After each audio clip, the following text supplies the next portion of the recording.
Marriage matters, yeah. We do this together. Marriage matters, yeah. Built to last forever. What we share together won't shatter as long as we stay.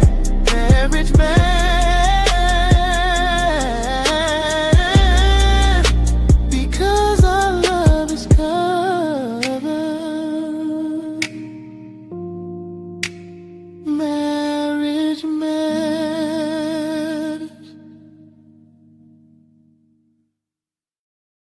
What's going on, everybody?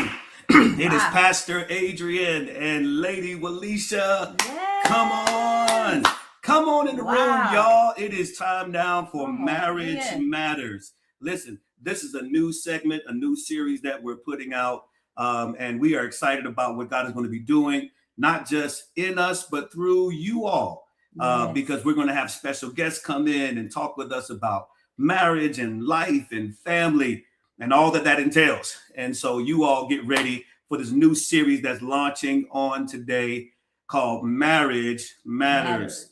Marriage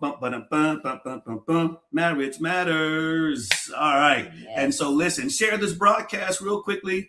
We're about to have a ball. Hear me. We're about to have some fun. We're about to have some faith going on here. We're about to have some family going on here. So we are excited about everything that God is doing right now. Share this broadcast. Yes, take a moment. You know, other couples that would benefit, who just need some time to get away, that would enjoy this time. Tell them to jump on quickly. Send them the link. Spread.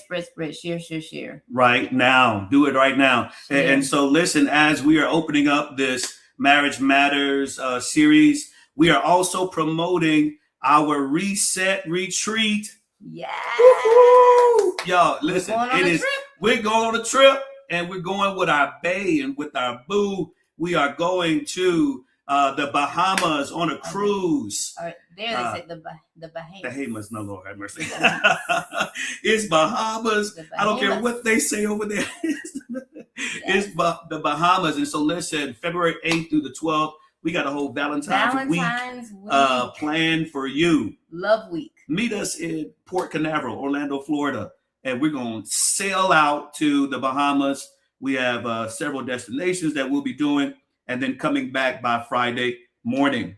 Yes. All right. So and if you're in ministry, it works because you leave Monday, you're back on Friday. Say it. So you're able to get back to ministry on Sunday and just enjoy that week of rest, relaxation, and a time to reset. Yes. So listen, that information is on the screen, and it's going to stay there throughout this time. But guess what? Go to our website, theeverydaychurch.org/couples cruise, and you'll be able to find it there. Okay. So I'm going to put this information up and let it scroll for you a little bit while we're meeting, because I want you to see where you can go to register for the retreat. All right.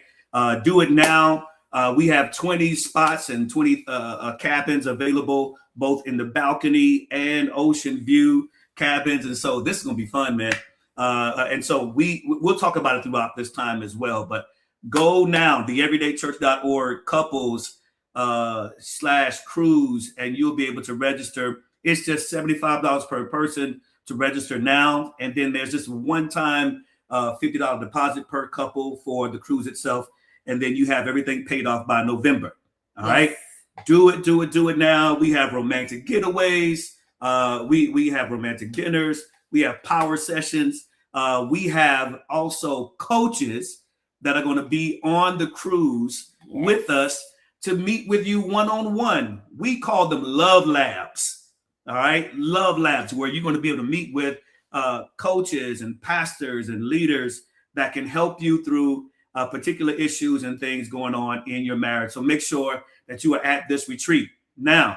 And it doesn't get any better than that. Yeah. A cruise where you can go and really have that time with your mate, but at the same time have people on board that are there to support, to help you maintain, to get you through anything that you're going through in your marriage. It's unlike any other cruise that you will attend. So please make plans to attend. You won't regret it. Yeah, it's a whole lot of eating. It's a whole lot of loving. It's a whole lot of ministry that will take place during that time, but you will be able to rest, relax, and reset during that time. Speaking of which, we have a special guest today, and they're going to be on the cruise with us, y'all. They're going to be on the cruise with us. These are marriage coaches. These are professional coaches. They deal with marriages and deal with couples on a regular basis, and they are going to join us on this cruise, and they're with us tonight. Everybody say tonight. I feel like preaching tonight. They're going to be with us tonight. And so listen, I'm going to bring to the stage not just our couples coach, but our family. This is our family. And so our blood family, we thank God for, ladies and gentlemen, welcome to the stage, Mr. Chaz and Mrs. Alicia Cohens. Woo-hoo! So wonderful. Hey. What's up? What's up? How you guys doing? Man, we are excited. Yes. We would be doing so much better if we were in Atlanta with you guys. Come on down.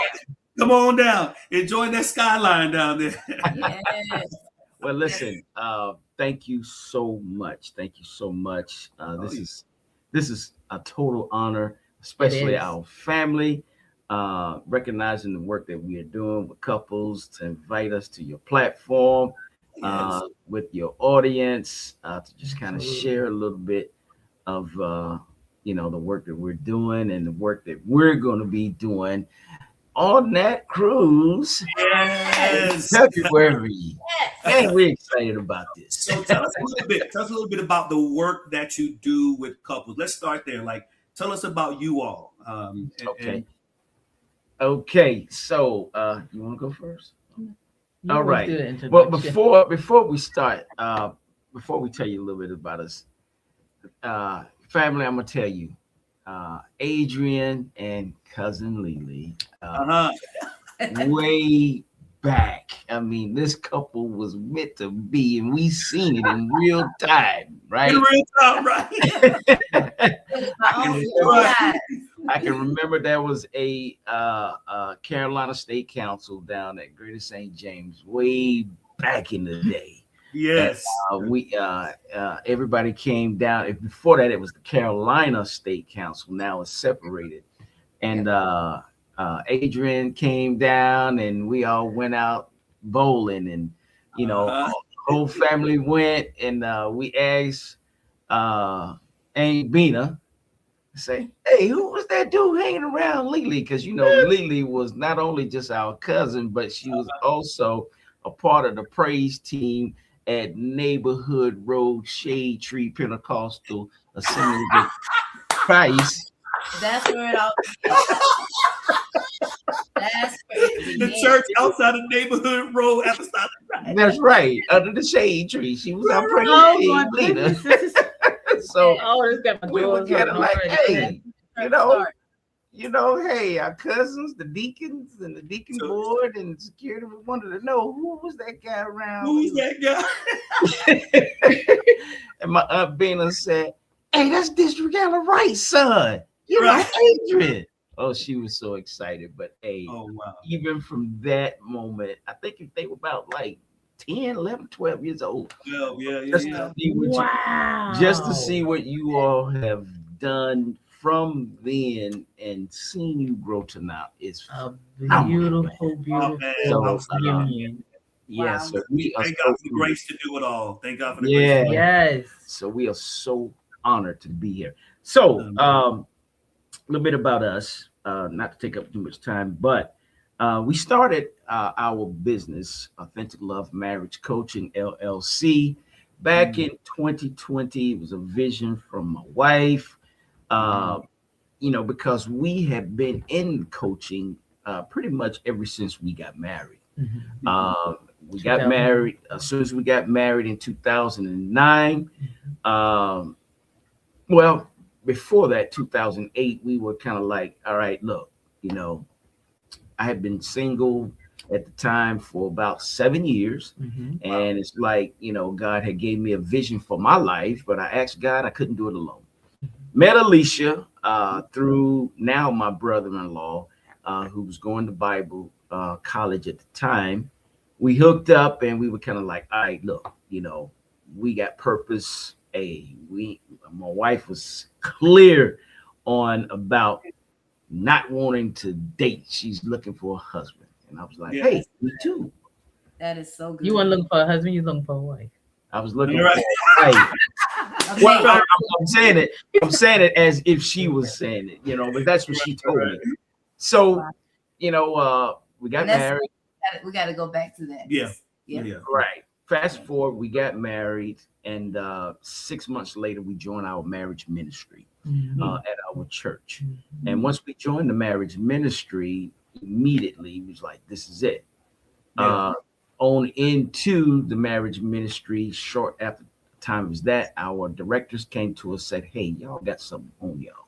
It's like, well, what do we got? What do you, I mean, is it cologne? Is the perfume? What we got? It was like, oh, not that. Y'all got something on us. So we joined one of the ministries within the ministries called Married for Life, and that's when our coaching journey began. Yes. 2020, we started our business, Authentic Love Marriage Coaching. We did all the studying for what we've already studied before.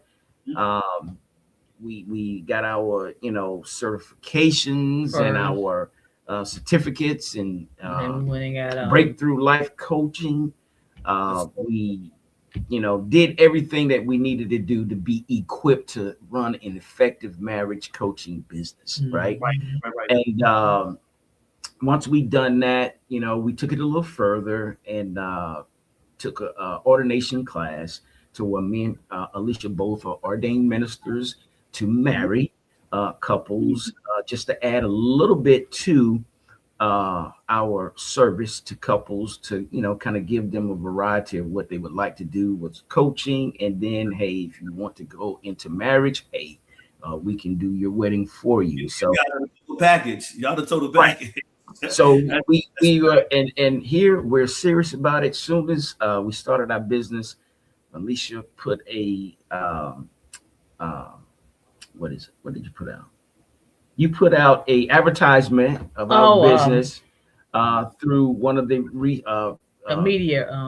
I did a media blast. Yeah, media blast, and couples start coming in from everywhere to where we had a minimum of 2 couples a week for about 5 days, including the weekends. We had to rest, you know, and during the pandemic, they were just coming in because it was like, I'm sick of you, I'm sick of her, and I'm sick of them. You know? And we locked in this house. Right. We have to live together and love each other for real. Exactly. Yeah. I got to deal with you for real. Yeah. And so when we started that, we just kind of went through the principles that we had taught during our classes at our church. And then God led us to write a book. Our book's called Authentic Love, Marriage Coaching 101 Daily Tools. Good. Then out of that, our podcast was born, which is called Your Authentic Love Marriage Moment with Chaz and Alicia. So roughly that's how our journey began, way back from 2011, and then made it all official in 2020. And here we are sitting with you all now. Let's go. No, you can't. You had it all to the point. You had it all. Let's go. But see, that is awesome, though. And my wife mentioned something that you said to him early on, Alicia, that you wanted a mate. You wanted a husband, and you were very pointed in that. And I think in this generation, that is very important because my wife did the same thing. We were very young when we got married, and we're dating even in our 20s. We got married. I was 22 a week before I turned 23, and she was 23, 5 months before me. But when we started talking, she said, you know, it was a very thing like, are we going to get married? Are we going to do this for marriage? Right. And it was very clear that we were not going to be doing this forever. Exactly. You know, Yes. and I came to her. The Lord spoke to me after the vision that He gave me, and I told her, "Listen, I want to date you to marry you." Yes. And the only reason why I needed to date you was because I needed to finish college. I needed to get myself out of school. You needed to finish school. But during this time, we're not going to date anybody else. We're going to be exclusive. We're going to be doing this for the purpose of marriage. A lot of people in this generation right now, they're just dating and talking and going out and spending money, living together, doing all types of things. But there's no requirement for the next level. Right. And there's no plan. You have to date on purpose. Everything in life has to be intentional and on purpose. So when you're dating somebody, a great question to ask is, what's the purpose of us dating? What are your intentions? What are your intentions? Are we dating? Is this a hookup? What is the intention? Right. But women, let him know I am dating for a mate. Yeah. Right. And that's it. Because it has to be on purpose for a person. For a purpose, exactly. We're all created for what? Purpose. Yeah. And with every purpose, there's a plan. Because you mentioned that big word, plan, and every plan has timing to it. It sure Like, does. there's not one plan that I make that doesn't have a deadline. Yeah. There's a timeline, the deadline to it. So I tell people, listen, we teach, hey, don't date endlessly. There has to be a timeline set. Okay, not just how long are we going to date, but when are you going to propose, or when are you going to say we're going to get married? Like, especially when you get to a certain age, I need a date, bro. Like, we'll get married by 2027 January something. Exactly. You know? Exactly. Because putting that in place. Yeah. That's one of our requirements, even when we talk to premarital couples. When we talk to them, they're already engaged, but they don't have a timeline on when the wedding is going to be, or they don't have anything in place. Right. The only thing they have in place is, hey, they're living together, right?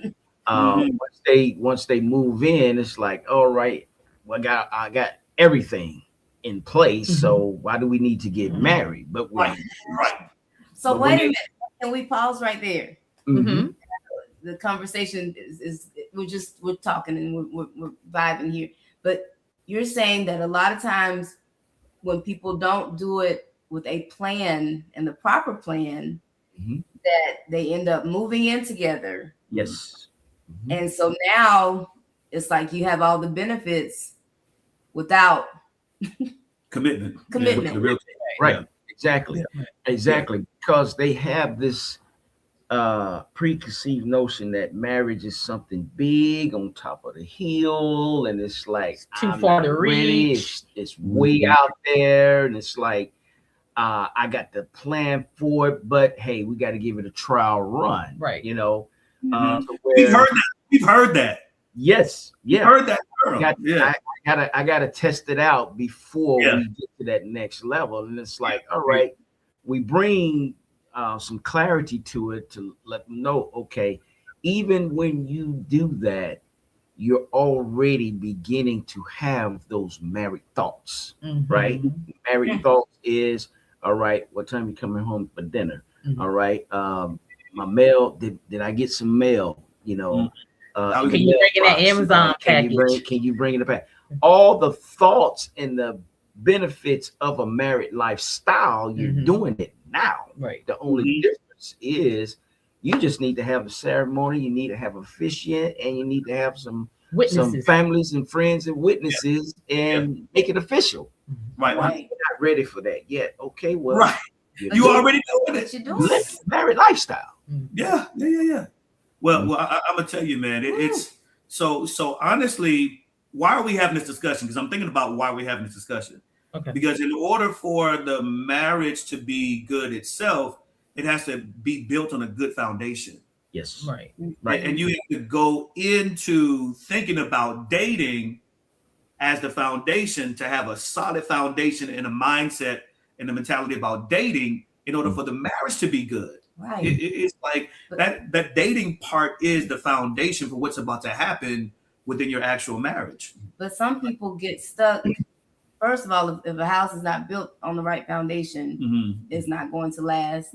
Secondly, there's this house that we passed by on the road for the past 3 years. Yeah. And still not built. It's still not, like, there's foundation there. You'll see them doing a little bit here and there, but it's not complete. And a lot of times people start on a foundation that will not allow them to build and complete the house. And you wonder why you're not content. You wonder why, but if the foundation is not right, and if you're not positioned to where you can build and maintain that house, you'll never experience the beauty and the completeness of the house. Right. Listen, we got to recognize Mama is on. Like Mama Bina is on. My mother is on. There wouldn't be this if it wasn't for you. Hey, Auntie. On today. Hi, Nina. We had to pause and recognize Mom for a second. That will be a good transition into this discussion, because we've got to talk about not just the foundation from the dating and things being incomplete. Those that are already married, we need to help them. And so what we want to talk about today are the keys to a lasting love. What are the keys to a love that lasts? And we have 5. And then my wife added 17 more. After she looked at it, she added 25 more on top of that. After 23 years. No, Lord, don't add no more. You get a bunch of keys. But even before, what's going on? Michelle is on, our cousin Michelle. It is family night. Cuz, what's happening? All the family to get on. I tell them get on right now. Put it in the cousins chat right now. Everybody jump in. Put it in group me. Think about this. Keys open doors. And keys open doors to other things. And so if we talk about these 5 keys, that means there are 5 doors that you're opening up within your mate and within your marriage. And if you don't have the proper keys, you are not getting through these doors. You are not opening these things up to your in your mate. And so it's very important to have keys, because keys open doors, but keys also represent authority. That you have authorized this person into your heart to open up whatever door that's needed. And you have to recognize in your marriage, you have authority, even within your mate, to open up goodness, unlock so many things in your mate. There's nobody else that can unlock something in you like your mate. Nobody. And there's no other person that can close up something in you like your mate. Right. You know what I mean? And I'm the only one that has the keys to his heart. Amen. There you go. Ching ching. There you go. Nobody else has that key. There you go. Nobody else has that key. And don't give me key to nobody else. Make copies of that key. Right. Hey, there you go. You can make copies all you want, but I'm the one that changes the lock. You want to change the lock? That's right. We can change the lock too. That's right. You can make copies all you want to, baby. I'm changing the lock. Hey, you done got it started. Yeah, still change the lock. You make a key if you want to. You can make a key. You can look, but you can make a key. I'm gonna change the locks, but then too, you will never ever have access.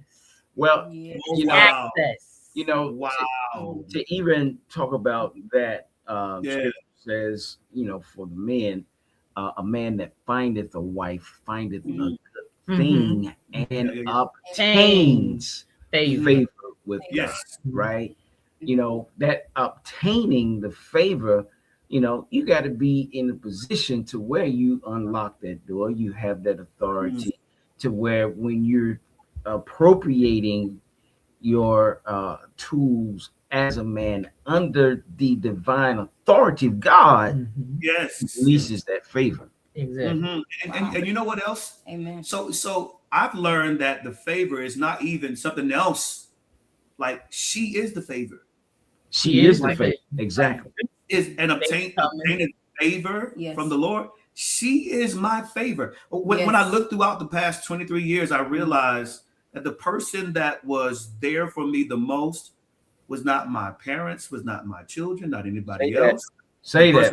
There in every situation, there's one common denominator: my wife. My wife. So she is my favor.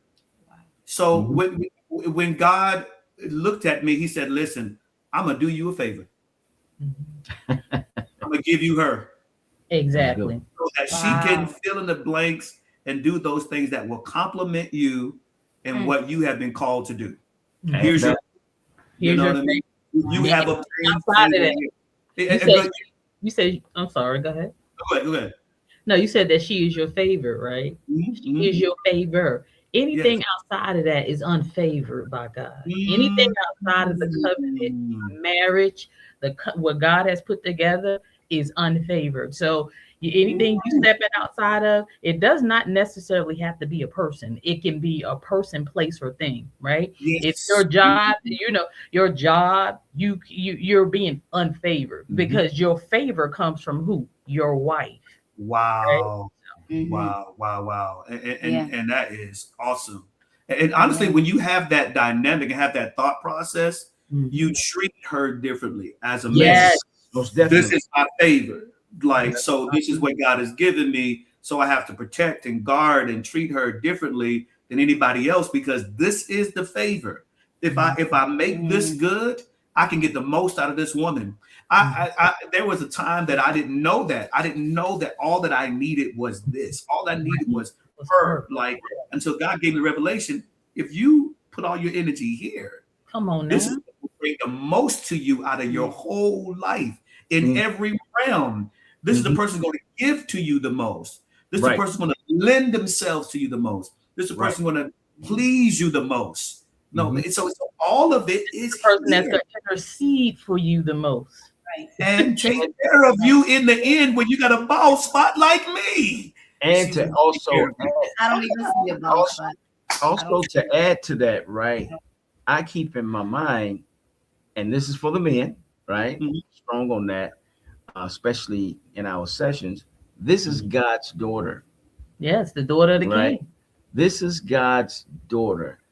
When you think of something that, that's negative, you got to keep in mind, okay, wait a minute. This is God's daughter. He communicates with her. So when he communicates with her, as I'm communicating with him, we're going to communicate together. That is a beautiful thing, man. Because that goes to our very first point.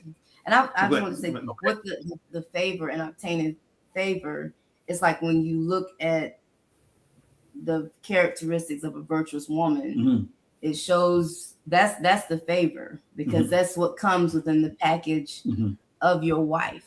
Right. All virtues. When you go and read the characteristics of the virtuous woman, that's the favor that you're obtaining. Yeah, you're getting all of that. You get all of that. Yeah, it's in there. Full package. It's in there. Yeah, the full package. And again, on both sides, like a good woman can bring out the best in a man as well. You know what I mean? To help him rise. I mean, I was raised by an awesome father, an awesome mother, and my father was my example. But there's nobody else that really helped me to become the man of God that I am than my wife. Right. It's crazy. Like a good woman helps the man to become a good man. That's right. She is helping that molding by what she demands and commands as a virtuous woman. And the same with the wife. You complement each other. And what I love about the root word of favorite is favor. But that person, your mate, should become your favorite. Your favorite, exactly. Like how you save your favorites in the computer, exactly. You go back to it every time. This is my favorite person to spend time with. This is my husband, my favorite person to talk to. This is my favorite because this is your favor. And then, somebody in the chat Favor. Favorite. And it talks about in Proverbs 2, Proverbs 12:4, it talks about a woman that a wife is a crown to her husband, but Yes. a disgraceful wife is like what? Mhm. To his bones.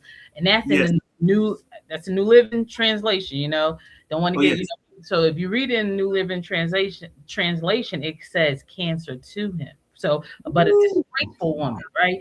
But then the first part says it says a worthy wife. But then the worthy wife is a crown to her husband. But then he goes on to say, he said, but a disgraceful woman. He didn't even say that she was a wife. Wow. It's like cancer in his bones. Mm. So a wife is gonna crown him. Mm-hmm. And the woman is just gonna be you. Right. Yeah. Right. That is deep. Not because that goes into the idea too. Are you really a woman or are you a wife? Are Right. you just a woman or are you a wife? Are you just a man or you're a husband? Are you And there's playing a difference. Yeah, right. And there is a difference between having a good man and having a good husband. exactly. Having a good wife and having a good woman. It's like we got to transition and have people to go into being a good husband and wife, and even husband and wife together.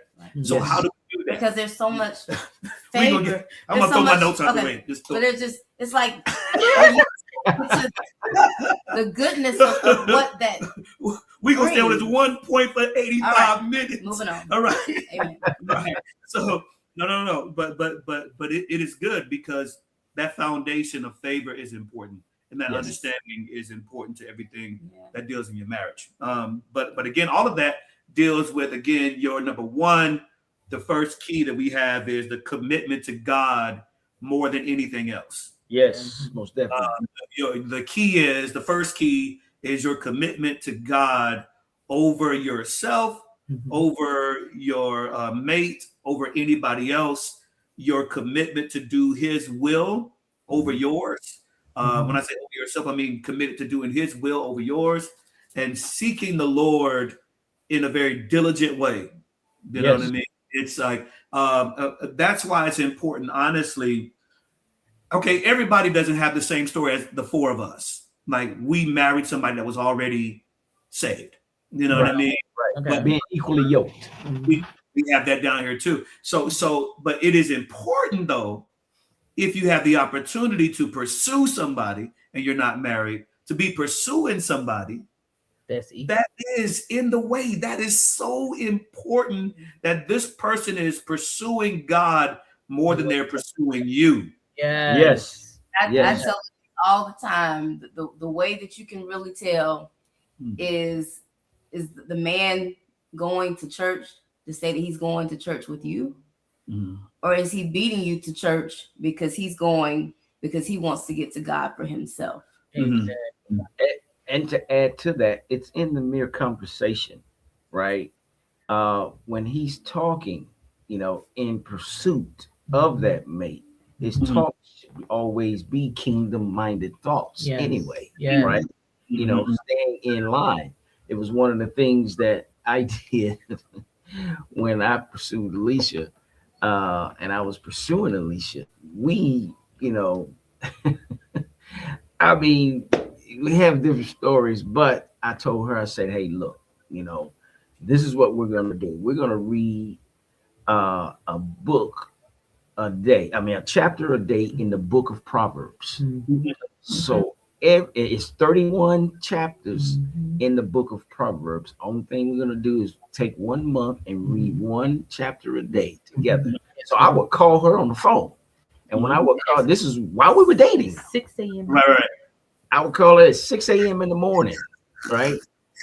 Every single day. And we would read. If we would finish 31, we would go into the next month on chapter 1. Yes. Right? Of the book of Proverbs. We just kept going all the way up until the time we got married. Right. Even after that, we still do. Even after that, we still do it. And we still do some up to date. Like even right now, today, we're taking a whole year to go through the whole entire Bible. Right. We're in 224 days. We're 224 days in, Good, man. right? Still in pursuit to God as Come we're on. still pursuing each other. Still. But you know what's good about that, man, is that there is a talk, but then there's also time. Right. Because a man and a woman can talk out faith, and they can say, "Oh, I believe," and they can talk you to death. But time tells the truth. Time tells It sure would. You gonna see it. And based on that, why? It becomes you over time. Right? When it be that timing, when you're doing something repetitiously over and over again, it automatically becomes you. Right? That's why there's no way to hide it. There's no way to hide it. No way to hide it. That's why I thank God The for authenticity of you. My uncles, you know, my aunties who have been married over 50 years or so, right? Because, you know, even grandparents, you know, our grandparents, 65 years. My grandparents on my father's side was 67 years in. My goodness. We've had combined, we've had over 100 years worth of marriage that was lived before us that became them, right? Over time. Yeah. And you can't fake that. Like you have to be able to watch a person over time. Yes. You know, to determine that this person is truly pursuing God. Going back to just like we knew each other at 12. So we had 10 plus years before we got married to watch this person over time. And again, to me, when you get older, it doesn't take long to tell whether this person is just talking faith or living it. Exactly. But you got to take that time to see that this person is truly pursuing the Lord. Why? Because a person that will truly want to please God will truly also want to please you. Exactly. Shows up. That's it. It's gonna flow it's gonna flow from here to you. Right. Exactly. Well, Chaz said that's God's daughter. So God is not going to lead this man to abuse his daughter. Exactly. Like I'm just entrusting you with her. So this don't even belong to you, really. And so when you have that understanding and you're truly pursuing God, man, it's not our conversations that have changed me the most. It is God, my conversation with God. That's right. Exactly. Wife will tell you that there's been times where we bumped heads, we didn't agree, and nothing could get to me. But when I get before God, the Lord said, "No, go back and apologize." That's right. Oh man, yeah. Don't do that. Fix that. Yeah, man. So go back and make that right. It is not her that has made the greatest corrections in me. It is my relationship with the Lord. That's and right. I'm saying even before we got married, we were dating and we were in a conversation, and how God spoke to you, and you took and said, "Don't talk to her like that. That's your wife." That's right. Before we got married, she was saying something I did not like. It was getting to me on the inside, and that right spirit in me was about to. The Lord arrested my tongue and said, "Don't you say that to her. That is your wife." But also, I wanted to add too, it even goes that way with some who don't even know Christ, right? The guilty conscience that comes up on them, right? Even if they're not sensitive to the Holy Spirit, or even if they're not saved, everyone has that guilty conscience. And if you yield to that, right, that's when, you know, the ice will break. That's when, you know, conversation can happen to where, you know, you come to the end of self. And when you come to the end of yourself, that's when the natural breakthrough comes about, to where it boosts the morale in the relationship, to where trust is earned, right? Alicia did a talk one time to where trust is lost in buckets but earned in droplets. Wow, I got you. Trust is earned in droplets, but lost in buckets. Yeah. Man, let me tell you, man. That's so good. Here's the greatest trust that is built. Wow. I know this woman is hearing from God. Yes. Yes. I Yes. know that I'm living with a man of God. Mhm. If anything is happening in his life, God's going to deal with him. Right. Yes. And so a certain level of trust, honestly, that is way past, it's way past what I can do as far as you going out of town and me trusting you. Right. Because there's a certain trust in the Lord. Right. Yes. Yes. My Lord, Yes. confidence is in Christ. we have to be away from each other in order for us to be productive. Yeah. I just got a call today to do revival in Sierra Leone in Africa in November. I know she ain't going.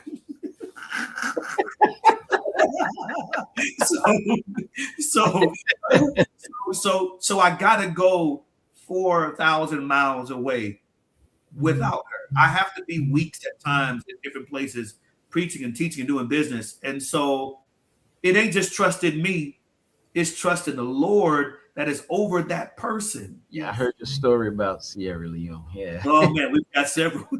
Yes.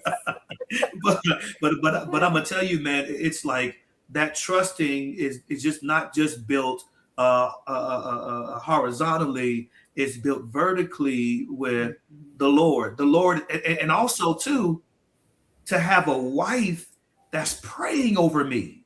Right. That's right. Right. Interceding. Right. She has a relationship. Praying You mentioned earlier, intercession. Somebody that is praying that God's covering be over me wherever I go. That's right. That's why it's so important for that woman, that man to have a relationship, because I don't need just you sexually. I need you spiritually. Like, That's I need you to pick me up, especially in ministry. There are so many demonic attacks and so many right? moves, and there are so many things that happen mentally in a marriage, in ministry, that I need somebody not just to sit there and sleep with me or cuddle with me. I need you to go to God for me. Yes. Right. And also to add to that, right, is the a godly accountability circle as well. Right. Because let's just say, if both of you as a couple are overwhelmed, right, with the cares, with the cares of life and the church, Ministry, right? Ministry, because ministry can drain us, right? Let's just admit it. Ministry can drain us. That's why, hey, you see in the background, we getting ready to take a cruise to kind of relax, recharge, and reset coming back, right? Because the lives that's in our cities and in our inner circle, they need us. So we need to iron sharpen iron. But when you have that accountability circle, right? When Alicia spends times with her accountability circle, which is her sisters and I say a couple of friends and my tribe, my brothers, with what I do, right? I glean from those guys, and these guys some of them have been married for 30 plus years. I glean from them. Hey, brother, can you pray with me? Me and my wife are going through some rocky roads and some high valleys and some high tides. Can you intercede for us? And those brothers, hey, let's lock. You don't even have to say what it is. God knows we're going to him. Let's pray on your behalf for you and your wife. That's it. Right. So for all you out there, make sure whatever you do outside of your covenant relationship with God, building, right? Make sure you have an accountability circle. So see that accountability circle is good, because here's the thing that we run into. We teach them marriage principles and concepts or whatever else, but they go to their friends. If they have issues, they have unsaved friends, unsaved family members, and they're getting content from them that's totally undoing what the word says. Righteous advice says. And so a lot of times it's that circle around you. If you're the only couple in your circle, nobody else is saved, everybody else is single. Right. How can they give you proper advice? Something happens in the marriage, they're gonna tell you, oh, you need to leave him. You need to leave. I would go and fight him. I'll go to the club, girl, and do something. Get him back, girl. Yeah. You don't have to be like-minded. You gotta have like-minded people around you, which is another reason why we want to have this retreat, because we want to connect like-minded people around the country. Yeah. And people who will get in the trenches with you and say, hey, your marriage is worth fighting for. Your love and what God has put together. We are here to help you make it. Yeah. We are here to pray you through. We know what it's like. We've had highs, we've had lows, but we know that you can make it. Yeah. And that's what you need around you. That's why even after you get married, and what I love that you all are doing is people don't realize marriage counseling, as we call it, is so important and it's so necessary before. Very vital. But it's even more so after. After it is. After. Yes. Most definitely. Those of us who are conscientious of our health, we have a physical, we have a checkup yearly. You're supposed to get an annual checkup to make sure that your body is functioning. The same with your marriage. Yes. When is the last time you've had a checkup? When have you gone to coaching or counseling or whatever? Retreat, reset, gone on a cruise. Your marriage is worth it. It's worth taking that time to reset, to have that check-in, to say, are we good here? Are we good there? Yeah. But here's the thing too, like, so I'm a person, like, when I was younger, you get a car. I got a car. Woo woo! I got a car. Man, the oil change light come on. I ain't worried about that. I got a car. Hey man, the brakes stop me.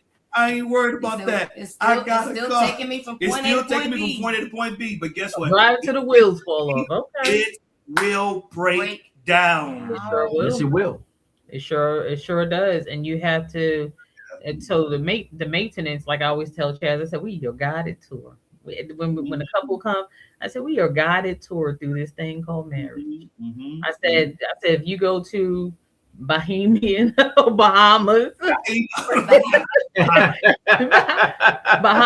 and you book an excursion, right? You usually book an excursion. You're not, if you go out there on your own, you're on your own, right? But if you book an excursion through the right channels, you know that guided tour is. I'm gonna be back. If they say 4:00, I'm gonna be back at the boat because they know what they're doing. Yeah, they're gonna And so, as we're your guided tour through this thing called marriage, we're gonna guide you. We're gonna take you from you may be in a dark place, and you may be wanting to sign the paper, right? For whatever. We don't use that word. One thing that we do. Let me back up. We take that D word off the table. Yes, take it off. It's off the table. It doesn't exist, right? So as we're guiding you through this thing called marriage, we're saying, hey, you can do it. Hey, okay, you know what? All right, call us. Where you guys are now? Well, I'm sleeping in the living room, and he's in the bedroom. That should not be. That should not be. No. Don't bring don't have that divided wedge of division. Because what happens is Satan uses that, and it becomes this, and it goes this, and this. Then you're wondering how we got down here on this street called what? And it's it's all due to the suggestions of the enemy that's infiltrating your mind, right? When you're in that tug of war, if you will, right, and you take that break. That's when the enemy is just going to bombard your mind. He does. And be thinking crazy. And be the accuser of the brother. And what he will do. That's what he's going to try to do. Yeah, and what he'll do. Yeah, he's the accuser of the brother. But you know where he's going to start? With the Eve. With the wife. With the wife. Because he's going to start with her. Because what happened? If you eat this fruit, girl, you ain't gonna die. He's gonna start what he don't have no new device, Right. He's doing the same thing over and over. He's gonna start with the wife. And she's gonna start talking in her head with different things like, so he started there. Yeah, that's what the Bible says. What you all are talking about is neither give place to the devil. Yeah, neither give place. And you got to bring it back. Like, so all of us get upset. Now, we're human. Most definitely. All of us have slept in different areas, right? We don't make that a thing. We don't make that a permanent thing. Like, if you mad, you go in the other space. See, my thing is, if I'm mad, I'm about to turn over in my bed. I'm not leaving my bed. That's right. Mike, don't leave his bed. I will put a pillow in between. I won't take your toe. We will not play footsies that night. We will not play footsies, but we're going to sleep in the same bed. You hear me? We're going to be in the same bed. Say you're going to put a pillow between you. Because again, it gives place to the devil the longer you are apart. And sometimes the Lord tells me, well, and I'm saying, well, Lord, I know I'm right in this argument. I know I'm right. I know the fact that I'm right. But here's the thing. It ain't about being right in a marriage. No, that's right. It's about making sure you maintain this connection with your mate. And then and you know what that is? It's about honoring. That's it. And humility. Honoring this this covenant. It's honor. Right. And sometimes being righteous does not always mean that you're right. It doesn't mean you're right. Just because like we all can think that we're right, but we're not. So as we're yielded vessels to Christ the King, then we yield not only to him, but then we're able to yield to our spouse. Right, because one of the things that we find out here, and I found out in my relationship, I could be cluttered in my mind, right? And God is trying to get something to me. And when he's getting something to me, I'm not hearing it. Or maybe if I heard it, I chose to put something else in front of that. Right. Who's he going to talk to? He's going to talk to the wife. Your favor. He's going to talk to her because why her heart is sensitive, and your wife knows how to get to you more than anybody else. Right. So, hey, babe, my wife is like, I think you should try this. And it's like, all right, I'll try it out. So I developed the rule, right? We're giving tools tonight, right? We're giving tools. So one of the things that I programmed myself to do is if my wife says the same thing 3 times, okay, right? We're talking the Father, Son, and Holy Ghost, right? If she's saying something 3 times, I better take a look at it. Because that's something that God is trying to get to me because my mind is cluttered. Here's what I have learned to do is that if I have a new idea and my wife is very reluctant about it, like for ministry or vision or even for our children, I try to make sure that she is in some level of agreement before we do it. Like, I have to listen to God, but also your mate is your sounding board. Yes. And here's what I do know. Whether she is agreeing with me or not, she still wants the best for me. Right. Yes, exactly. At the very core, I do know that my wife doesn't want the worst for me. She wants the best for me because for me to come up is for her to come up. But women understand the fact that the higher my husband goes, the higher she goes. Right. So she doesn't want you to come down off this mountain. She don't want you to fall and flop. So if she's telling you something, it's because it is for your good. She's coming from a different perspective of care for you and covering you. Right. So we have to be careful to ignore it. Yeah. To ignore that is dangerous. It is because you may not see it then, but she may. It's not saying no. She's saying, baby, not right now. Let's just pause for that because God is still downloading. Sometimes that has happened. Sometimes you'll just get part of the download. You get the first sentence, but then you forget about the rest of the chapter and the paragraph.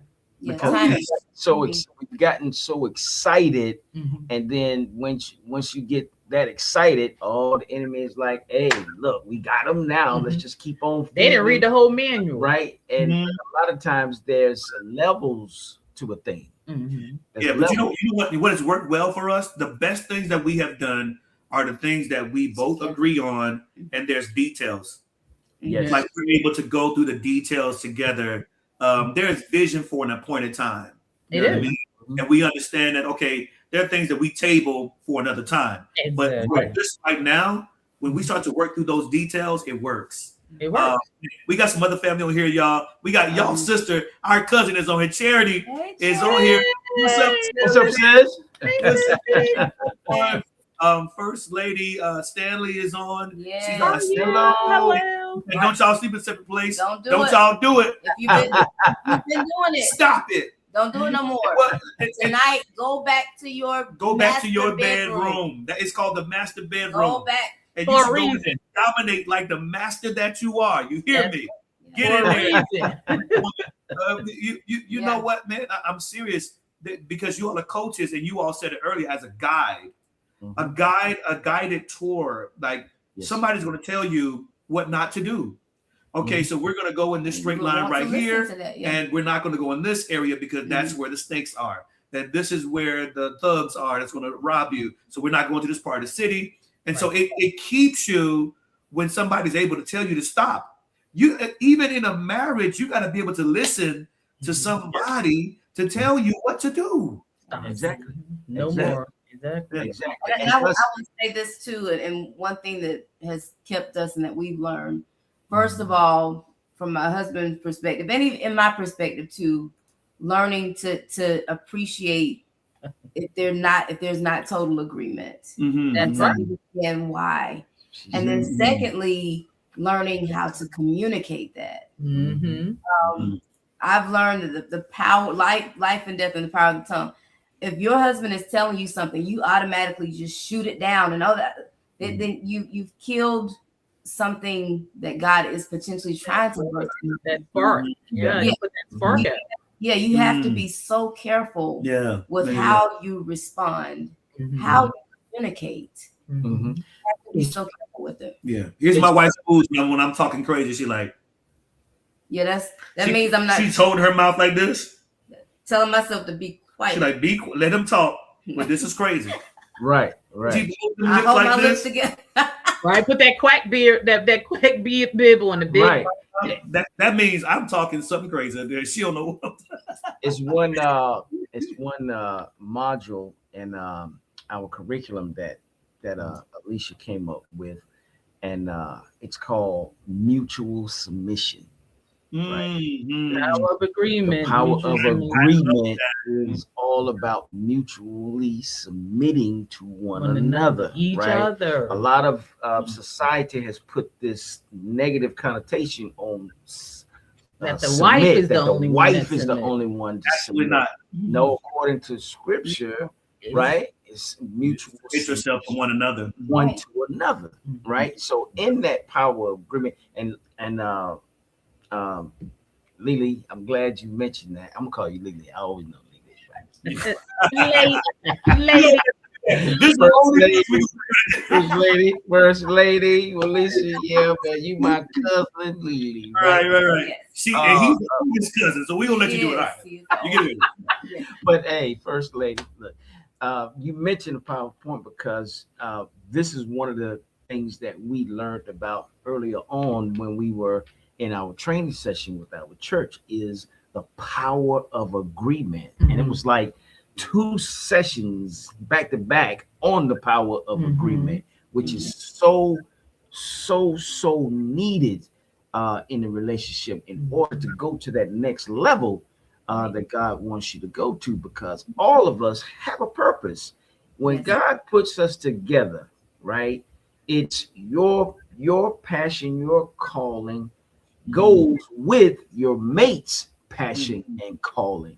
So in order for God to get the glory out of both, what he called you to, mutual submission, and the power of agreement is necessary. Right? Go together. They go together. Walk together. Yeah. Right. But here's the thing too. I want to talk to a lot of pastors out here too, because what's happening now is pastors are so much into themselves that they feel like I'm the man of God, or let's say the woman of God. I don't have to listen to anybody else, not even my wife. So take this, even in their marketing, in their posts, their profile pictures, everybody else, they're just doing their own thing. It's just the man or the pastor. He's become an isolated island. And a lot of times those same pastors don't have successful marriages because they have not included that other person that God has given them to complete them and to favor them. Wow. It's that's why we very intentionally even in our marketing, in our various things, Right. we try to we show clips of my wife in ministry. As a pastor, everything runs the way I say it. And that's in my home and in my church. Everything runs the way I say it. But here's what I do. I make sure that my wife is honored so that people see that I honor her. That's right. Yes, we are in agreement. You can't break us up. good. We are together. Right. We are doing this together. So the first thing, most days when you come to our church on Sundays, you're going to see First Lady somewhere opening up service. Why? That's the first thing I want you to see. That's the person I trust to make sure that it's going to be done a certain way, because she had the best heart for me and for this ministry. She knows my heart and my vision. So she's going to get up to make sure that is good. And it's like, I think if more pastors would put their wives up, would put their mates in place, so that not only are we walking in agreement in private, but people can see us publicly walking in agreement. Not only that, most of the time you see my wife and I, you see my wife and I. My wife and I, right? On posts, at church, when we go out, when we travel. I mean, of course, we all both can't go to everything, but for the most part, you're going to see us together because we are each other's covering. And the same thing for you two. When we see Chaz, we see Alicia, and vice versa. All the time. You have ministry together because that's the covering. Right. And say if she was there, you can't say that somebody was doing something off because my wife was there to see it and to cover it. That's right. I have a question for you. So what you said is you said they go off in their island on their own. Sometimes I look at that when Chaz and I, and we're with the ministering to a minister and his wife, right? We sometimes we see that it's competition. Wow. So it's especially in leadership. In marriage. So he don't have his wife.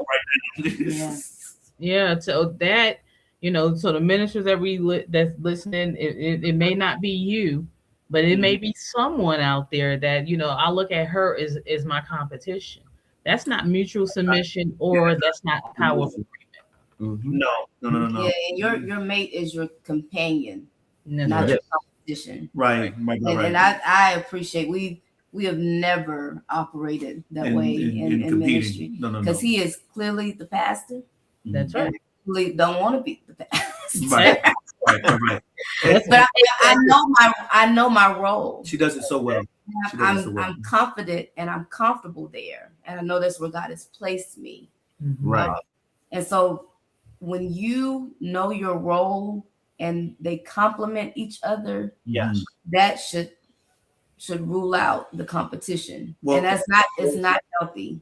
That gives the spirit enough time to flow and do exactly what he wants to do through the marriage and through the ministry, right? Because you all know your role, you all know your place, and you put yourselves in that position for the spirit to flow, right? It's like, Lord, I know you're speaking me through my place, right?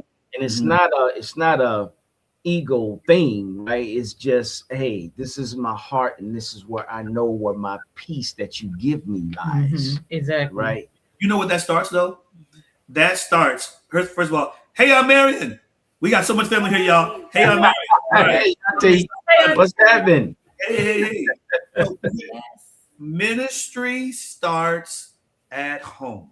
It sure does. It does. I'm telling you right now, if you go to every single church, the church is a reflection of the house. It sure is. And that's why the Bible talks about that a bishop should be a good caretaker of his home first. Yes, home it has first. certain requirements that have nothing to do with preaching. And you know what? Particularly, you have to be very meticulous as a bishop. And you're right. When you come to Pastor Adrian, you're gonna see meticulous. You're gonna see him and Lady W. You're gonna see meticulous how they raise their children, how they carry themselves, how they walk, how they talk.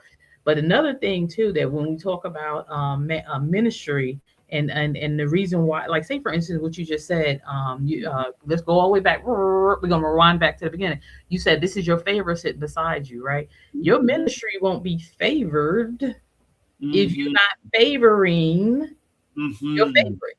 Absolutely. If you're not honoring the favor and not just in front of people, because some people can do it and they put on this facade. Yes. And so many people in ministry wear this mask in front of people. We call it suffering in silence. But you know what else too? Right. They have come to, you know, act. They could act so well. Yes. They could put on that persona. They say they could do a hallelujah that make everybody in the church start shouting, right? But then you go to the house, you go, ooh. Yeah. And it's cold and it's chilly in the house. Yes, dark. The secret is it has to manifest in the home. And so that agreement is not just on a post. That's right. That detail is not just given when we're ministering on Sundays. We're doing this throughout the week. We're doing this throughout the day. We are humbling ourselves to work with each other on a regular basis. Like, here's what we have realized.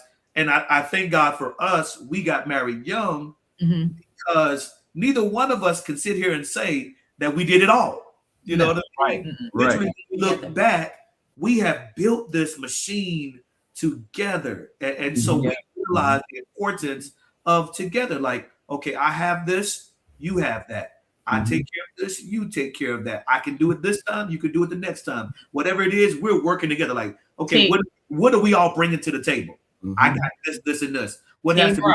This, and this. Right. So we're doing it at home, so people see us in ministry doing the same thing. I want to bring up a story if I have a little bit of time, but it's not going to be long. When me and Alicia first started out and we got married, we joined these ministries. We were part of the prayer room ministry at our church, to where, you know, every single Sunday we had to be in the building. Of course, you know, I'm raised in ministry, and it was like, oh, this is no problem for me, you know. So it was like, hey, I threw on my threads, made sure everything was tight, right? Alicia wasn't ready to go. She was in the bed. I'm gone. I would leave her. Shower out the door at the church by 9 a.m., right? Ready to serve. She's coming in with her mother, right? So sometime earlier than that, if we was doing the in the session. Right. In the session. So 7:30. People will start asking her, you need to come with your husband. You need to come with your husband. So she would start coming with me. After a long period of time, we were in church all day long, literally all day. We wouldn't get home till we would leave, be at church at 9 a.m., wouldn't get home till about 5 or 6 in the evening. And we only had one service, right? We would have other stuff afterwards. But then we noticed, you know, our bonus son was young at the time, and he was like, he wanted to do something, and it was like, y'all always at church. I mean, he just kind of went off, and he was just talking about how we were always at church and we were never hardly home with him, right? Soon as we did that, I made a call. All right, look, we getting ready to disconnect. Hey, no, we won't be doing this next year. We're not going to be here. We're not going to be there. And we started spending more time with him. And sure enough, the Lord rested in my spirit that same thing. Ministry starts at home. There's no use of you being out here in the forefront in ministry, because people in ministry will see what you're doing and how accountable you are. They're going to keep adding stuff. They're going to do that, where ministries will drain you and you have nothing for home. Yes, and that's not. And we have counseled so many couples in ministry that have that dynamic, and we have to be careful to not have it with us. So let me give you an idea about our Sundays, and then we'll close out a little bit. I mean, this is so good. I'm enjoying. I'm sorry, but so on a Sunday morning we have 11 a.m. e-church. That is our virtual Zoom church. We have people literally around the country coming in just to that Zoom to hear the ministry that goes forth and worship and fellowship with our e-church audience. Then we have our 6 p.m. service. And so after service, of course, we're the leaders. So a lot of times we're there talking with people. We're there until later. We don't get home a lot of times until 10 p.m. or around that time, or even later, depending on what happens at church. But there's, in our household, there's still dinner time, or there's still time around the table where we're just talking, laughing. Sometimes it's about what's happening in church. Sometimes it's just about anything and everything. Our children are there. We are at the table. My wife is fixing a plate, amen, and making sure I have food and they're in place. And we're just having a good time, this family time, which could last even more after that. Right. But we make sure we engraft our children and each other within that time frame. Yes. And then again, our families, we're all communicators. So we have taught our children and raised our children to communicate with us. Communicate. Yes, exactly. Everything. What's going on with you? What's going on with them? What's going on at school? What's going on at whatever you're doing? Let us know. And so we have that open communication. So that helps us to have a home life that is balanced. Yes. So that we can work together in ministry together when we go out. Right. You know, it's not just me and my wife. Our children, everybody is completely engulfed in the church because everybody's completely engulfed at home. That's right. It's a complete unit. Complete unit. Yeah. And they know that we give that attention and we all are in it together at church. But when it comes to a school event or things that we have to do, we're also all in there. Completely in there too. As much as we are dedicated to being at church, we're at every game, we're at every event, we are present. Cheer meetings. Parent, we're those pastors and we are those parents. Yeah. As you should be. Right. As you should be. Have to be. You can't give all to one thing and neglect another. That's right. You have to have balance, and you have to have it with your children and with your spouse. That's why this retreat, this cruise is so important. Yeah. A lot of pastors, especially people in ministry, will go throughout the entire year and not have a break, not have more than 1 year. So they next thing you know, we in the second year, the third year. And nobody will see it as a problem either. Yeah. Nobody will see it. People certainly won't. They'll make you keep going. They'll let you keep going. Right. Right. I used to say people take all the hair off your head and like, why you bald head? Why you gotta? But so you have to be intentional, and that's why this cruise, this time is so important. That's good. Yes, some people are listening now. You don't even have a vacation in sight. You don't have anything planned. You're so into the routine. But you have to create balance in the sense that you have to have that time to reset, to retreat, to break away. That I truly say this is what she has taught me over the years. Yeah. You can get so engulfed in life. So engulfed in it. And it's good what you're doing. It's not bad. But if you're not able to break away, to recharge, to reset, then you won't have time to rekindle. You won't have time to grow. There are times that my husband and I, we can't even get the quality time that we need when we are away. Yeah. Until you can't reach me on my phone. That's right. Well, we will be there. Yes. Listen, and listen. So listen, this is a good segment right here because the Cohens will be there. And these are two of your Love Lab coaches. Okay. They're going to be doing some one-on-ones with you during that retreat. So we are very excited and honored to have them and their expertise.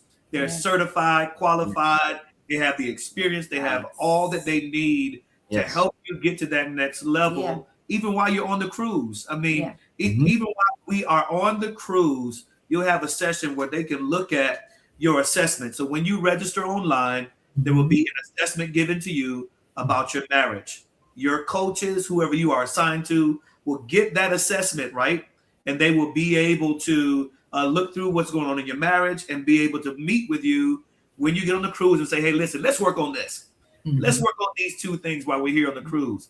Then at the end of the week, you're going to meet again with your coaches, and they're going to give you recipes and homework assignments for your future after. You believe in homework. Yeah. And here's a good thing. Chaz and Alicia are available even after the cruise. They have their own ministry for this. So we're bringing in professional people that can help you for 5 to 6 days, but also even after that. And so we're honored, man. We thank God for you guys. You can't leave the boat. You can't leave the boat. Yeah, come on. We're in the middle of the ocean. In the middle of the ocean. You gotta work it out right there. You gotta work it out if you're gonna work it out. All you can do is rock the boat. That's all you can do. And so we hope that there's a lot of rocking going on that week. And so listen, go to theeverydaychurch.org. The information's on the screen. Right. And register for this cruise now. My friend Alexis said that there is balance that's needed. Balance is This is my best friend and his wife. I pray they go on a cruise with us. You gotta have balance. This is how you get balance. This is how you create it. And go register now, and for the cost of this cruise for a week, you cannot beat. You cannot beat the cost. One of the things you can't beat it, and one of the things Hey, Tiff. One of the things Chaz and I, we're so committed to this. One of the things that we talked about doing, like it's gonna be an activity. We're gonna have a marriage walk. We're gonna walk that boat. We're gonna walk that track. I know they came from Chaz. He loved walking the boat. He loved walking. That's an inside joke. That's an inside joke. Y'all, that's an inside joke. We have been going on cruises for years. I know. And Chaz told us a thing. I didn't even know what he loves to walk the whole boat. And we're not gonna walk the whole boat, y'all. We're gonna walk that track, and as we're walking, we're gonna be doing a married declaration. We're gonna be declaring some things, right? Yeah. And then and you know how God casts the sea into the sea is forgiven. You're sent to the sea of forgiveness. We in the sea, so we're gonna cast out. Those things that all your cares, everything that's in your man. As we're walking, we're gonna be walking and declaring. I love that. That's one of the things we're gonna do. That's one of the things we talked about. We have so many activities planned that we thinking about already. Ooh. When you I felt the Holy Ghost when you said that. I'm telling you, that gave me chills. A casting. We out there in that sea, and we're gonna leave everything out there in the sea of forgetfulness. When you come back to the United States and we dock, you're gonna be brand new people. Don't cast your mate overboard. Cast that. Not happening at all. No. Cast the mate. Cast the other thing off aboard. Your mate is great. This is not the cruise for you. That's not the cruise for you. If you think you want to cast somebody overboard, this is not the cruise for you. Maybe you need to be on that another boat, but not this. Right. No, seriously. What's up, Jason? And again, my best friend is on. Jason is on. Thank God for him. And again, I hope they come. Jason can do some photography for us while he's on there. Oh, yeah. We need somebody to capture these moments. And capture the moments. Oh, that's going to be good. So, but listen to Aunt Marion said it sounds great. All right. So we got the check. If Aunt Marion said it sounds great. Come on. Let's go. Valentine's week. Let's go. So honestly, we have 20 rooms reserved. Okay. We have 20 rooms. That's it. So we got 10 balcony rooms. There are 10 ocean view. But whether it's the ocean view or the balcony, it's going to be great. All right. Casting my camera overboard, Jason said. No, keep your camera. We need that. No, we need your camera. That means he needs a break. Yeah. He might need a break from the camera. Okay, don't worry about the camera. We'll okay. Well, you hear. We'll just have a place that people can just take pictures and download. There we go. All right. So listen, theeverydaychurch.org, couples -cruise. Okay. Theeverydaychurch.org /couples-cruise. We're going to be heading off. All this has to be done by September 15th. All right. Whoever the first 20 people are, that's it. Here, listen, this is one cabin right here. They got another cabin. So it's only 18 left. Yeah. So please go ahead and register. It's just $75 per person for the initial registration, and then $50 a person for the cruise itself. All right. So please do this. It's going to be wonderful. And when you go on the website, it gives you all the information. It gives you the itinerary. It shows the stops that we're going to make when we'll be at sea. It gives you all the information. All right. So get ready. Start packing. Y'all, start packing right now. Start packing now. Morning, I started my workout journey because, yes. Want to be right. You're going to be right. You got to have your Bahamas body. Now is the time.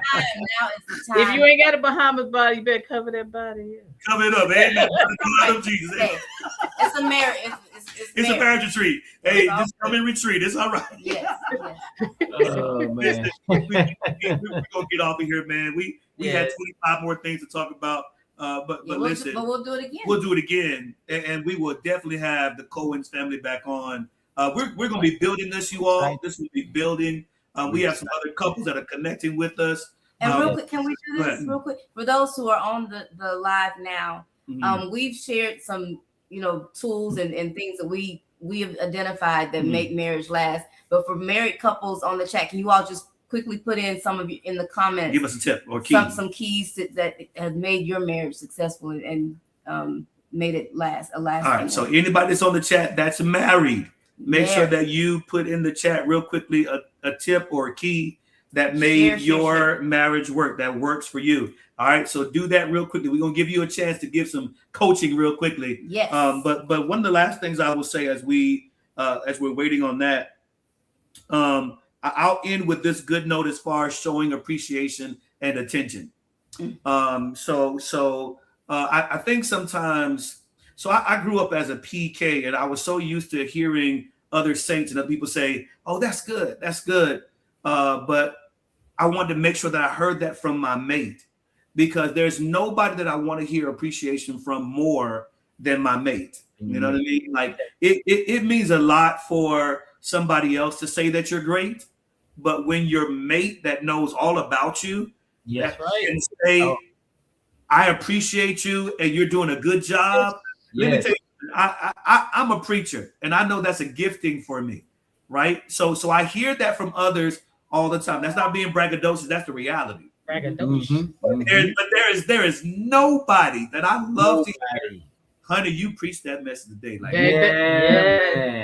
Well, that thing make me preach on a whole different level. Let me tell you, when my wife is excited, that's what makes me preach even further, because that attention and appreciation of what she brings to the table, that is so important. We deal with so many couples, and y'all do too. Yeah. Where they don't even say thank you or show gratitude for the person that is gratitude. Right. And they're not even paying attention. Yeah. I think in ministry too, like I don't preach, but I'm pretty sure you want to be able to know that your spouse was listening, like, and actually share back the things that were said. Right. Not just on his or her phone playing Candy Crush. I've seen it. Yeah. I can tell you, you're not the only one. We were sitting with a couple. We were sitting with a couple one time, and our coaching session was at a restaurant. And Alicia, the Holy Spirit was just on us with this particular couple, and it was a pastor. Okay, they couldn't even eat their food, right? They couldn't even eat. They had to get it to go. And when we got in the car, Alicia was like, "Boy, you did your thing. You did your thing, man. Boy, the God was on you. God was on you." And I'm thinking, like, he was on you too, girl. right. But that's good though, because everybody needs it, man. You need that affirmation from your mate. Yes. Take time to do it.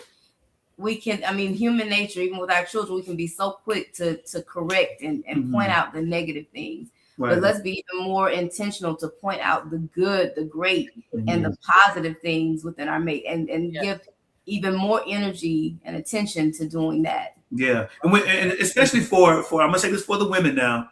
If you say something is negative, like, I want you to cut the grass, and you ain't cut the grass in 2 weeks. When that man cuts the grass, go out. You ought to go even further. I want you to put a cheerleading outfit on. I want you to go and do a whole stump and shake so that you say you cut the grass. Look at you, good man. You cut that grass. It's like, don't say something for 2 weeks and then I do it, and then you be like, oh, thank you. Yeah. Or don't say anything at all. Like, no, if you made a big deal about the negative, Right. make a bigger deal about the positive. And you know what's happening? Like That's good. You make a bigger deal about that positive. Oh man, That I man cut that gonna grass be every out other day. there I'll be cutting out that there. grass and make sure he'll have it looking like carpet. You won't have to work. He done buzzed the carpet on the Yeah. All right, so listen, we got a few things. Let's recognize these and we'll get off. So it's not that we can't talk about Lady Stanley with each other. even with the hard stuff, especially Even with the hard stuff, especially the hard subjects. It's nothing that we can't talk about. Okay, you gotta be there's nothing we can talk about everything. Talk about everything. Michelle Absolutely. says, yes. we don't just love each other, we're intentional to continue to like each other. Yes. That's very true. Yes. That's good. That's good. That's it. All right. Making sure that we I enjoy. like this man. All right. I like you. I like him. I like you. I enjoy you. Yeah. Yes, it's so cute. All right. So You are accepting change in the art of compromise. It is an art form. Yes, it is. Mhm. It's an art form. and there has Only to a few be know how to do it. All right. yeah, and there has to be change. Your relationship should always be evolving, and evolution brings about change. But it's always bringing forth the goodness, Yes. and keeping that going. My you Aunt gotta Marion change. said, "Shut mouth, Grace. Good Grace is alive." Is that you just being quiet? What is shut mouth grace? I'm assuming that's just you being quiet, so Oh. that you can allow that person to do what they need to do. Yes. Just be quiet. Okay, it's okay. But to it's be one quiet. thing that she did mention right there. Grace. We have to learn how To to give give each each other other grace. That man, we gonna deal with that. And sometimes that grace is saying nothing. Yes. Listen, Uh-oh. Yeah, somebody- Bishop Fulton says, "See, Oh, right. let's go." And Oh, listen, we're gonna now, have fun. here's a crazy thing. Now. Three. There we go. There's 17 Catholics left. Come on. Right. So here's the thing. He is a professional psychiatrist Yes, and he psychologist as well. Awesome. Mhm. So he deals with psychotherapy on a regular Oh basis. man, I would love to Oh, talk. yeah. So he is going to be good Oh, yay. for this retreat as well. And First Lady Fulton is just a lover of people. She's just She going to is. love on you. Oh man, I can't wait I'm going to have to call you. I'm going to Beautiful call lady. them because they would be good to do some coaching as well. So Yes, Right. yes. that is awesome. We've got Bishop Fulton on all the way Yes. from Waldorf, Maryland. All right. We have talked to couples from California, from Ohio, from Mississippi. Just listen, it's going to be good. All over North and South Carolina. Yes. So let's do this. It's the duck lips. Yeah, there you go. It's the duck lips. There you go. When she does this, that's South Grace. Amen. That's it. And that's when I know I need to fix it. Fix whatever I'm saying. Amen. If y'all see me talking, my wife does this, that means she's like, I'll get him later. Amen. Yeah. Oh yeah. Look, that's the symbol. Chaz know the one. Well, now hers is this right here. What's it?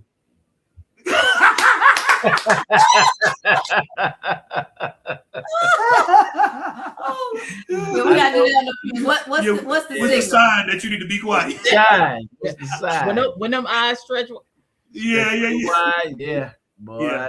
I know and bite the that lip. bring it Mine down. is when we're sitting beside each other, my husband will tap me on my leg. Yeah. I'll be tapping I'm her. like, Can't nobody what? see it. I'm like, all right, baby, let's cut it off, baby. It's the way that he says babe. I go, when he says that, I'm like, Babe, come on now. yeah. When I hear that babe, He got it. Yeah. A little bass in it. Babe. Right. Listen, Listen, man. pull me back in. Oh, I'm yeah. enjoying this way too much. Way too much. So much Like, fun. I gotta get some sleep. But That's imagine what I do. the fun we're gonna have on this cruise. Yes. I'm Oh, so man. excited. Yes, y'all come on. I'm so excited. So yeah, that is what we want everybody to do. We want you to share this broadcast, and again, do me a favor. When we get off, you get on and go to the website theeverydaychurch.org Don't miss your spot. /couples-cruise. It's gonna go quickly. We only have 17 left, literally. So I want you to join us for that time. The Cohens are going to be with us. Others are going to be with us. I'm already looking forward to this, man. And here's what we're going to do. We talked about it. We're going to get on before the cruise and have some meet and greets virtually, right? So that those who are on the cruise, you'll sort of already know people. You'll be introduced to your coaches. You'll know who they are. We'll be able to have some sessions even before the cruise. And the goal is after the cruise, we would keep this crew together. And next year, let's do 60 rooms. You know what I mean? And then we'll do some sessions. Let's do some sessions here in America, in Atlanta, in Myrtle Beach. Go to some other beautiful areas. Let's do a Las Vegas trip. Let's do some other things. So this is just the beginning. Y'all stay tuned. But the first thing starts with you going to the everydaychurch.org/couples-cruise. Go now. We're going to get off now. And again, thank you all, the Cohens family, man. I like this. I like y'all. I love it. I like y'all, man. Thank you, man. We are so honored. We enjoyed this. We're honored to grace your platform. Oh, man. Yes. This is great. I'm looking forward to it. Yeah. So, all right, y'all. We're getting off of here. Love the Lord bless you all. See you all right, everybody. All right, family. Love y'all. And we'll be on in the next week or so with another couple that will be joining us. And so we're excited about everything that God is doing here. All right. We'll see you all. My wife, First Lady Wilesha, our children, Adrian and Peyton, the entire Everyday Church, Everyday International Collective. God bless you is our prayer. See you soon. Keep loving. All right. Bye, guys. Marriage matters. Yeah, we do this together.